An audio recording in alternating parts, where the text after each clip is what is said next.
Le Christ lui-même est mort une fois pour les péchés, juste pour des injustes, afin de nous mener à Dieu. Mis à mort selon la chair, il a été vivifié selon l'Esprit Saint. 1 Pierre, chapitre 3, verset 18.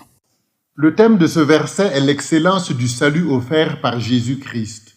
Le contexte immédiat de ce verset, le chapitre 3, traite des souffrances injustes infligées aux chrétiens et de la manière dont ils doivent les affronter avec patience à l'image du Christ.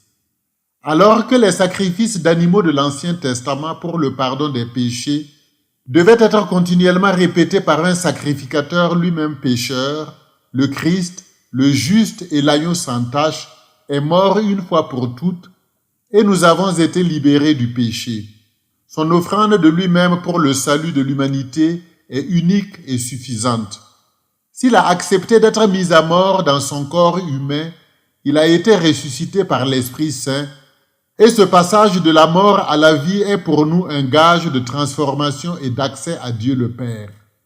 La mort du Christ, loin de se réduire à un événement tragique, est le signe d'un grand amour où l'innocent donne sa vie pour les coupables qui ne pouvaient se sauver par eux-mêmes.